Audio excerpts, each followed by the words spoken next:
Last government అసలు ఇటువంటి దాన్ని ఏమంటారు యాక్ట్లను కూడా చదువుకోకుండా ఎంత గుడ్డిగా ఇటువంటి జీవోలు ఇష్యూ చేసిందని చెప్పడానికి ఇది ఒక తార్కాణంగా మనం భావించవచ్చు. ఎందుకంటే యాక్చువల్ గా వీళ్ళని గ్రామ వార్డు మహిళా సంరక్షణ కార్యదర్శుల కింద ఇందాక సభ్యులు చెప్పినట్టుగా జీవో నెంబర్ MS నెంబర్ 129 ప్రకారం 2019లో వీళ్ళు నియమించడం జరిగింది అధ్యక్ష. ఓవరాల్ గా చూస్తే అధ్యక్ష వీళ్ళు 15,000 మంది రిక్రూట్మెంట్ చేస్తే అధ్యక్ష దగ్గర 13,815 మంది మహిళా సంరక్షణ కార్యదర్శుల కింద పనిచేసే పరిస్థితి ఉంది అధ్యక్ష. అందులో సుమారుగా 1,189 ఆటోమేటిక్ ఇంకా ఖాళీలు ఉన్నాయి అధ్యక్ష. అయితే 13,815 మందికి అధ్యక్ష 2021కి వచ్చేసరికి మళ్ళా జీవో నెంబర్ 60 ప్రకారం చేసుకుని వాళ్ళని ఒక మహిళా రక్షణ కార్యదర్శుల కింద వార్డు లేక గ్రామ మహిళా రక్షణ కార్యదర్శుల కింద మార్చి వాళ్ళకి ఒక సెపరేట్ జాబ్ చార్ట్ ఇచ్చారు అధ్యక్ష. జాబ్ చార్ట్ లో కూడా అధ్యక్ష చూస్తే పోలీస్ డిపార్ట్మెంట్ ఇందాక కోన రవికుమార్ గారి సభ్యులు చెప్పినట్టుగా ఒక చీఫ్ సెక్రటరీకి ఎన్ని బాధ్యతలు ఉంటాయి అన్ని బాధ్యతలు కూడా ఒక గ్రామ మహిళా సంరక్షణ కార్యదర్శికి అప్పచెప్పడం అనేది చూస్తేనే అధ్యక్ష లాస్ట్ గవర్నమెంట్ తాలూకు అవివేకం అనేది చాలా క్లియర్ గా అర్థమవుతుంది అధ్యక్ష. ఎందుకంటే అధ్యక్ష ఈ రోజు మనం ఇక్కడ చూసుకుంటే అధ్యక్ష పోలీస్ డిపార్ట్మెంట్ లో ఒక ఉద్యోగం సాధించాలంటే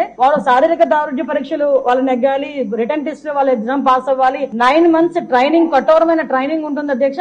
కఠోరమైన ట్రైనింగ్ తర్వాతనే ఆ పోలీస్ కానిస్టేబుల్స్ కింద వాళ్ళు అందరూ కూడా బయటకు వచ్చి పోలీస్ డిపార్ట్మెంట్ వర్క్ చేసే పరిస్థితి ఉంటుంది అధ్యక్ష. కానీ వీళ్ళని మహిళా రక్షణ కార్యదర్శి కింద ఏర్పాటు చేసిన తర్వాత కేవలం 2 వారాలు వాళ్ళకి ట్రైనింగ్ ఇచ్చి ఒకటేమో ఒక వారం పోలీస్ డిపార్ట్మెంట్ వాళ్ళు ఇంకొక వారం ICDS డిపార్ట్మెంట్ వాళ్ళు ట్రైనింగ్ ఇచ్చి ఓవరాల్ చెప్పాలంటే వీళ్ళు గ్రామాల మీద వదిలేశారు అధ్యక్ష. వాళ్ళు పంపించిన తర్వాత కూడా వాళ్ళకి ఇష్టాలు కూడా గ్రహించకుండా పోలీస్ డ్రెస్ కూడా వాళ్ళకి వేయడానికి ఇంచుమించుగా పోలీస్ యూనిఫామ్ కూడా వాళ్ళకి వేయాలి అని చెప్పి వాళ్ళు రిస్ట్రిక్ట్ చేస్తే వాళ్ళు కూడా దానికి భయపడి బాధపడి చాలా మంది కోర్టులకు వెళ్లిన సందర్భాలు కూడా ఉన్నాయి అధ్యక్ష. ఈ రోజు కోర్టులో దగ్గర 7 రిట్ పిటిషన్లు మహిళా కార్యదర్శికి సంబంధించి ఆ పోలీస్ డ్రెస్ విషయంలోని కానీ వీళ్ళు జాబ్ చార్ట్ ఒక అవగాహన లేక డబ్బులు ఇచ్చుకుని పెట్టుకున్నాడు కదా. ఆ మేధావులందరూ కలిపి ఆల్రెడీ 12,000 మంది వీళ్ళు పనిచేస్తున్నారు కదా, వీళ్ళని వాళ్ళు పోలీసుల కింద కన్వర్ట్ చేసేస్తే వాటిని తగ్గించి వచ్చని ఒక ఉచిత సలహా పడేశారు అధ్యక్ష. దానికి వెనకాతలు ఒక పోలీస్ డిపార్ట్మెంట్ మీద ఒక అవగాహన, పోలీస్ రిక్రూట్మెంట్ మీద ఒక అవగాహన, వాళ్ళ తాలూకా జాబ్ చార్ట్ మీద ఒక అవగాహన ఉండుంటే ఇలాంటి పని చేసి ఉండేవారు కాదు అధ్యక్ష. ఈ రోజు వీళ్ళ పరిస్థితి ఏమైపోయిందంటే వీళ్ళు వెళ్లి రిపోర్ట్ చేయాల్సింది గ్రామ సెక్రటరీకి రిపోర్ట్ చేయాలి.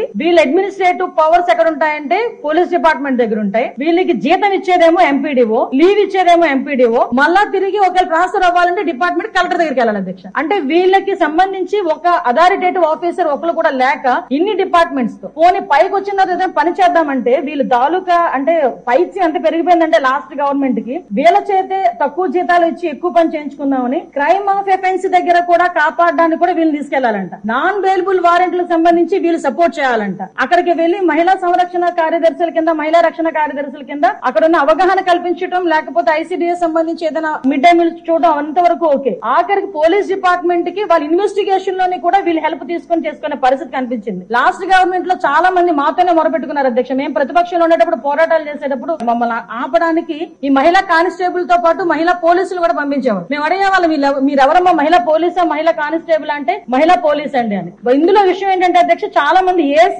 అయిపోయిన వాళ్ళు ఉన్నారు. మళ్ళా ఇంకోటి ఏంటంటే MTechలు BTechలు చేసుకుని కొంతమంది ఫ్యామిలీస్ పోలీస్ డిపార్ట్మెంట్ లోకి కొంతమంది యాక్సెప్ట్ చేస్తారు, కొంతమంది యాక్సెప్ట్ చేయకపోతారు. ఇలాంటి సిచ్యువేషన్స్ అన్నింటిలోని కూడా ఈ రోజు వీళ్ళు పడుతున్న బాధ అధ్యక్ష వర్ణనాతీతం. ఇంకొకటి ఇందులో కొసమెరుపు ఏంటంటే ఎన్నో సంవత్సరాల కానిస్టేబుల్ కింద చేస్తే హెడ్ కానిస్టేబుల్ ప్రమోషన్ వస్తుంది. హెడ్ కానిస్టేబుల్ దగ్గర నుంచి ఒక ASI, SI, CA ర్యాంక్ వరకు వెళ్తారు. వీళ్ళు ఎటువంటి రిక్రూట్మెంట్ లేదు, ఎటువంటి శారీరక దృఢ పరీక్షలు లేవు, ఎటువంటి రిటర్న్ టెస్ట్లు లేవు, ఎటువంటి ట్రైనింగ్స్ లేవు. వీళ్ళకి కూడా మహిళా పోలీస్ దగ్గర నుంచి అప్ టు ఇన్స్పెక్టర్ వరకు కూడా వీళ్ళకి కూడా ఒక ప్రమోషన్ జాబ్ చార్ట్ ఇచ్చేసి ఒక జీవో కూడా రిలీజ్ చేస్తారు అధ్యక్ష. అప్పుడు మనందరూ అనుకునే వాళ్ళం తొగ్లక్ పరిపాలన దానికి ఇది ప్రత్యేక సాక్ష్యం కింద మనం ఈ మహిళా రక్షణ కార్యదర్శుల గురించి చూడాలంటే ఇది మనం చెప్పుకోవచ్చు అధ్యక్ష. ఇన్ని రకాలుగా వీళ్ళు చేసిన అధ్యక్ష వీళ్ళకి ఏంటంటే అధ్యక్ష ఎస్కార్ట్ డ్యూటీలు, బందోబస్తు డ్యూటీలు, వాళ్ళు అక్కడికి వచ్చి ఏడ్చేవారు అధ్యక్ష. ప్రస్తుతం చాలా మంది మేము వచ్చిన తర్వాత కూడా ఇప్పుడు ఈ విషయంలోనే గౌరవ సభ్యులందరూ కూడా చెప్పడం జరిగింది. వీళ్ళు పోలీస్ డిపార్ట్మెంట్ కి సంబంధించిన వాళ్ళ కింద ఉంచాలా లేకపోతే ICDS లో మనం పంపించుకోవాలా, వేరే ఎవరికైనా ఏదైనా జాబ్ చార్ట్ ఇచ్చి సపరేట్ గా వీళ్ళు ఏదైనా మనం చేయాలా అనేది ఆలోచన చేసుకోవడానికి